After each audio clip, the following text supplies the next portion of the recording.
Souvent, les gens qui viennent me voir pour un soin Reiki ou une séance énergétique ont besoin de réponses, ont besoin d'être éclairés sur un sujet, ont l'impression qu'ils sont un petit peu perdus, qu'ils n'ont plus de repères, qui tournent en rond, qui sont un peu, je dis souvent, dans un carrefour giratoire. Ils tournent en rond, ils ne savent pas trop quelle sortie prendre.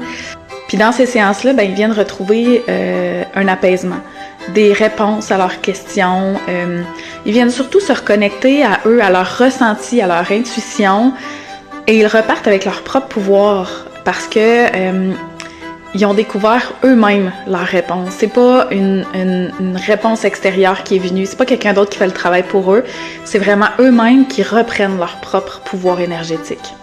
Les gens peuvent venir me voir parce qu'ils vivent des situations transitoires où est-ce que c'est plus difficile, que ce soit un deuil, une séparation, un déménagement, des difficultés relationnelles, des difficultés au travail, des remises en question aussi sur qu'est-ce qu'ils veulent dans leur relation, qu'est-ce qu'ils veulent dans leur travail, dans leur vie, qui ont envie d'être, une espèce de point de bascule, là, tu sais, où est-ce qu'ils sont comme, OK, mais là, j'ai l'impression que je suis pas où est-ce que j'ai envie d'être. Qu'est-ce que je dois faire, où je dois aller, qui j'ai envie d'être.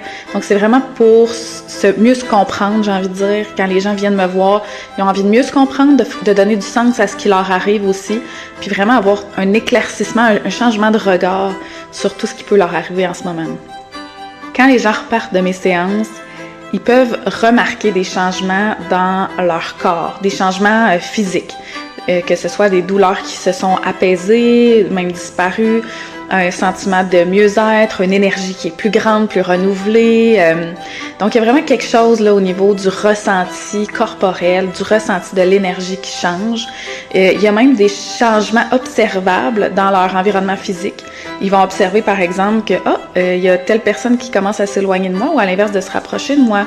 Ils vont sentir que il y a des choses qui vont leur arriver, des synchronicités qu'on appelle. Ils vont être capables de mieux capter les messages, les signes qui se présentent à eux.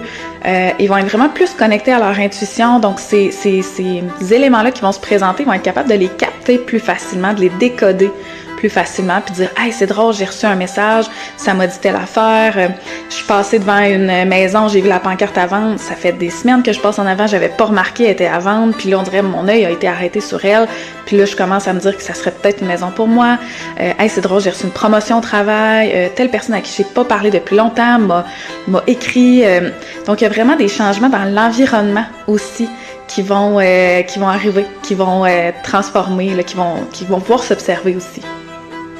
Qu'on parle de mes services comme étant mes services auprès des adolescents, des parents d'adolescents, mes séances énergétiques, mes soins Reiki, tout ça, en fait, est dans l'optique d'amener un apaisement, un mieux-être, que la personne puisse mieux se comprendre, mieux comprendre qu'est-ce qui y arrive, pourquoi tout ça y arrive aussi, et qu'elle sente qu'elle a la capacité de faire face à ces défis-là qui se présentent à elle. Ça, j'ai envie de dire, c'est le tronc commun, en fait, dans tous mes services. Peu importe la personne que j'ai devant moi, c'est vraiment ma trame de fond. Les ados que j'ai accompagnés, les parents d'ados aussi que j'ai rencontrés, ont ressorti de cet accompagnement-là avec beaucoup plus de compréhension.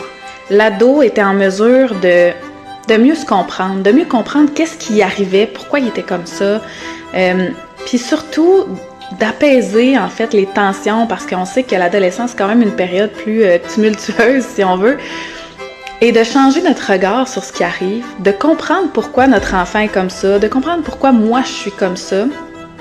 Ça vient vraiment apaiser quelque chose à l'intérieur, puis quelque chose à l'intérieur de nous, mais aussi dans la dynamique entre les deux. Et c'est ce que j'ai pu remarquer, c'est vraiment un apaisement. Parce qu'on a réussi à mettre le doigt sur c'est quoi.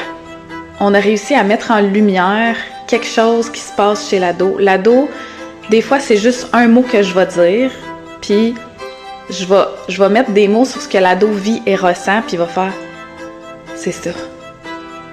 C'est ça.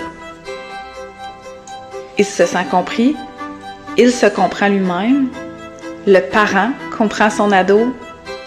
Il y a vraiment quelque chose qui change à ce moment-là. Il y a un shift incroyable qui se passe dans l'énergie quand on arrive à créer ça, ce flip de regard-là, ce flip de pensée-là. Pour moi, là, accompagner les gens dans leur quotidien, que ce soit pour une période d'une vie qui est plus difficile, soit l'adolescence, soit une transition de vie que les gens peuvent vivre, un moment de recherche de soi, de recherche identitaire, un moment de remise en question, les accompagner, les aider à voir plus clair, à se reconnecter à eux et repartir avec plus de compréhension, plus d'apaisement, mais surtout de la compassion pour soi puis de la compassion pour les autres aussi. Ça me remplit là de gratitude puis de fierté de me dire que j'ai réussi par ma simple présence, par mes questions, par mes techniques, par mes dons, mes compétences. J'ai réussi à les aider à traverser ce shift-là, à traverser cette phase de vie-là, puis à devenir une meilleure personne. Ça, là, c'est vraiment une grande fierté pour moi.